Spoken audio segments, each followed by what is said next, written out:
It's day 15 of this habanero pepper growing series, and I've decided to take up the recommendation to plant some more seeds, and hopefully this will result in more than just 2 plants.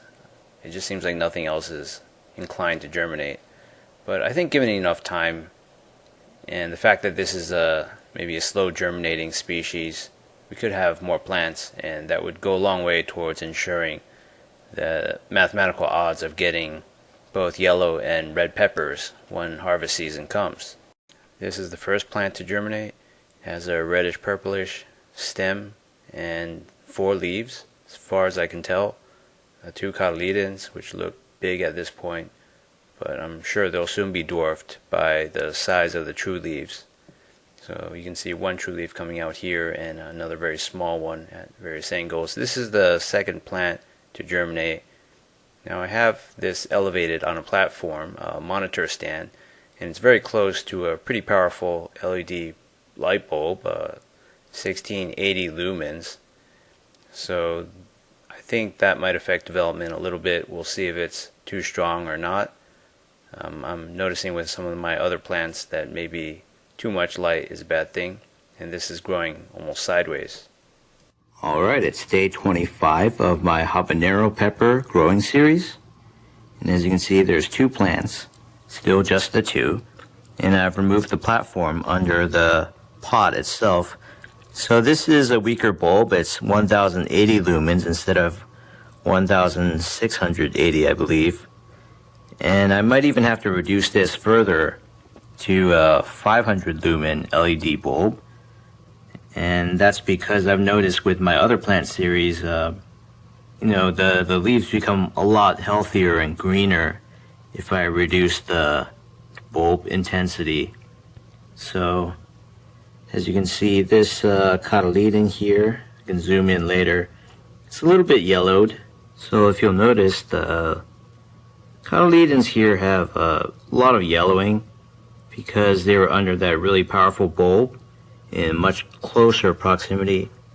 The other cotyledon has that same problem, and if you look at these newer leaves, true leaves, they don't really have that problem. At this tip, maybe a little bit. So these leaves are newer and they grow faster. They've had a history of just getting less intense light, but this leaf has a little bit of burn to it. And as you can see, the yellow patches are just basically light bleached because the blue light coming off this the prior bulb, the 1680 lumen one, was just too powerful. So I've learned with my other plant series that too much LED light is a bad thing. It's much more powerful than an equivalent intensity of sunlight, just because it's mostly blue light. Well, maybe not mostly, but if it's just 30 or 40% blue light, and plants only need the blue light mostly and a little bit of red, then it's going to be several times as intense as equivalent brightness of natural sunlight.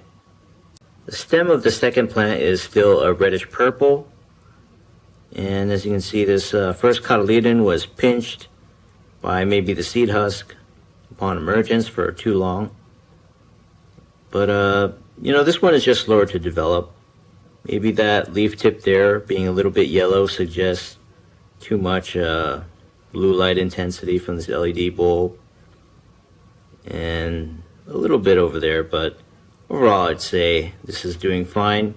It's just a lot slower to develop than this first plant over here. The habanero pepper is a variety of chili pepper. It comes from the Amazon region, and it's spread throughout South and Central America. Today it's grown mostly in the Yucatan Peninsula of Mexico. And domesticated habanero peppers have been excavated from a cave in the Peruvian highlands dating back to 8,500 years ago. So it's been around for a long time.